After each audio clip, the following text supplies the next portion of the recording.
उहा ख़ुदि उनजो ख़ुदि बुनियाद उनजो ख़ुदि फाउंडेशन सिंध में आहे। त इहो बि लिखियो वियो आहे त मंसूर सिंध आयो हुयो, पर जेका मंसूरी जेका रीत आहे, छो त तसवुफ़ में मंसूर जे क़त्ल खां पोइ तसवुफ़ टिनि धाराउनि में विरहाइजी वियो हो। टिनि धाराउनि में हिकु उहा मंसूर जी रिंदी धारा हुई, जंहिंमें बग़ावत हुई, जंहिंमें मस्ती हुई, जंहिंमें कैफ़ हुयो, जंहिंमें नारा हुया।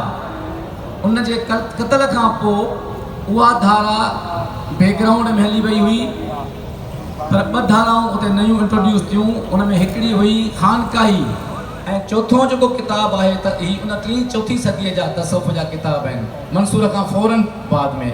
ऐं चोथों किताबु हिन में दाता गंज बख़्श जो कशफुल महजूब अचे थो, ऐं पोइ इहो सिलसिलो किताबी सिलसिलो अॻिते हलियो ऐं ख़ानकाही सिलसिलो हलियो। पर जेका मंसूर जी रवायत ही बग़ावत वारी, रिंदी ऐं मस्ती ऐं सरमस्तीअ वारी, मां सम्झां थो त जेको मंसूरी अची वई ऐं पोइ हुन चयो पंहिंजे शाइरीअ में त पंहिंजो मंसूर जो शेर आहे,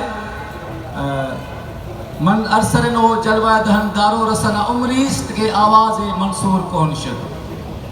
सरम चवे थो त वक़्तु थी वियो आहे, उमरीस्त घणी उमिरि गुज़री वई आहे, उमरीस्त के आवाज़ मंसूर कोन शुद, त मंसूर जो आवाज़ न ॿुधो आहे।